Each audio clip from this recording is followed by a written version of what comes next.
ప్రభుత్వ medical కాలేజీలను private పరం చేయడానికి వ్యతిరేకిస్తూ కాకినాడ జిల్లాలో మాజీ ఎంపీ వంగ గీత నిరసన చేపట్టారు.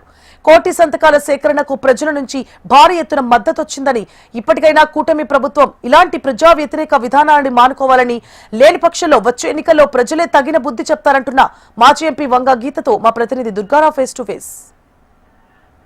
ప్రైవేటీకరణ చేయడాన్ని వ్యతిరేకిస్తూ వైఎస్ఆర్సీపీ పార్టీ రాష్ట్ర వ్యాప్త పిలుపు మేరకు ఈరోజు కాకినాడ జిల్లాలో వైఎస్ఆర్సీపీ పార్టీ శ్రేణులు భారీగా చేరుకుని కోటి సంతకాల అనంతరం కూడా భారీ ఎత్తున నిరసన కార్యక్రమం తెలియజేశారు.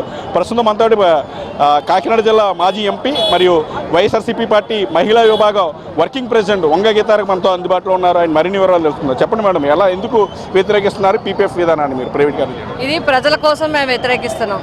ప్రజల వైద్య అవసరాల కోసం, ప్రజల యొక్క పేద బడుగు బలహీన వర్గాలు, అదేవిధంగా మరి మధ్యతరగతి వర్గాల యొక్క వైద్య విద్య కోసం ఈ కార్యక్రమాన్ని తీసుకోవడం జరిగింది. జగన్మోహన్ రెడ్డి గారు అసలు ఈ ప్రభుత్వం, కూటమి ప్రభుత్వంలో ఇప్పుడున్న ప్రభుత్వము కూడా ఇంతకుముందు కూడా ప్రభుత్వాల్లో ఉంది. ఎప్పుడైనా స్టేట్కి ఒక మెడికల్ కాలేజ్ అయినా తెచ్చారా? అసలు వచ్చిన మెడికల్ కాలేజీలు అన్నీ కూడా 17 మెడికల్ కాలేజీలు ఒక రాష్ట్రానికి రావటం అంటే అదొక పెద్ద హిస్టరీ, చరిత్రలో ఒక హిస్టరీ. అది రాష్ట్రానికి వైద్య విద్య కోసం, ప్రజల యొక్క వైద్య అవసరాల కోసం ఒక మంచి కార్యక్రమం అది. అలాంటి కార్యక్రమాన్ని వ్యాపార దృక్పథంతో మీరు ఆస్తులు ఇచ్చేస్తున్నారు. ఇవి కేవలం ఆస్తులు లేకపోతే పీపీపీ కింద మీరు ఇవ్వడం మాత్రమే కాదు, సామాజిక న్యాయాన్ని, పేద ప్రజలకి, బడుగు బలహీన వర్గాలకు వచ్చే అవకాశాలు మీరు తీసేస్తున్నారు. కేవలం వ్యాపారం కోసం ఒక సీటు కోటిన్నరకు అమ్ముకునే అవకాశం పెట్టుబడిదారులకు ఇస్తున్నారు మీరు, ప్రైవేటు వర్గాలకు ఇస్తున్నారు మీరు.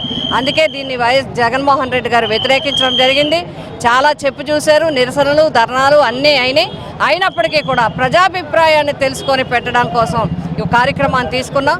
ప్రజలు స్వచ్ఛందంగా, పార్టీలకు అతీతంగా, వయసులకు అతీతంగా, వృత్తులకు అతీతంగా, కులాలకు అతీతంగా, మతాలకు అతీతంగా, స్త్రీలు, పురుషులు, యువకులు, రైతులు, వ్యాపారస్తులు, కార్మికులు, కర్షకులు అందరూ అన్ని వర్గాలు వచ్చి సంతకాలు స్వచ్ఛందంగా పెట్టడం జరిగింది.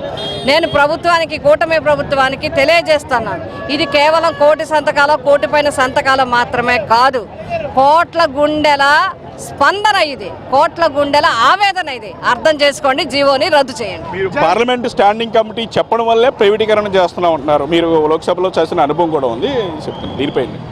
పార్లమెంట్ స్టాండింగ్ కమిటీ పీపీఎఫ్ చేయమన్నదంట, ప్రైవేటీకరణ చేయమని చెప్పిందంట. దానివల్ల ప్రైవేటీకరణ చేస్తున్నామని చెప్పి తెలుగుదేశం పార్టీ చెప్తున్నారు. ఇప్పుడు కారణాలు చెప్పడానికి చాలా చెప్తారు. మొదట్లో సంపద సృష్టిస్తూ ఉన్నారు. ఇప్పుడు సంపద సృష్టిస్తే ఈ ప్రైవేట్ మెడికల్ కాలేజీలు ఎవరు సంపద సృష్టించడానికి ప్రైవేటు పరం చేస్తున్నారు? ఎవరి లబ్ధి చేకూర్చడానికి చేస్తున్నారు? పిల్లలందరూ ఎక్కడికి వెళ్ళిపోవాలి?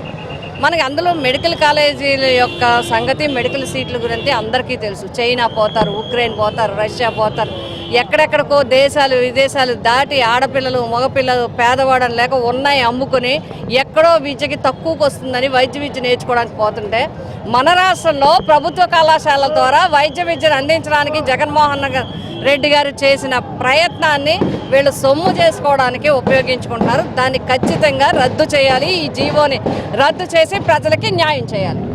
అదే ఖచ్చితంగా ఈ జీవోని రద్దు చేయాలని చెప్తున్నారు. కేవలం ప్రైవేటీకరణ చేసి సొంత లాభం పొందేందుకే ప్రభుత్వం ఈ విధంగా చేస్తుందని చెప్పి అయితే వంగ గీత చెప్తున్నారు. ఇది ఇప్పటివరకు తాజా పరిస్థితి. వీడియో జర్నలిస్ట్ బాబ్జీతో దుర్గారావు, హెచ్ఎం టీవీ.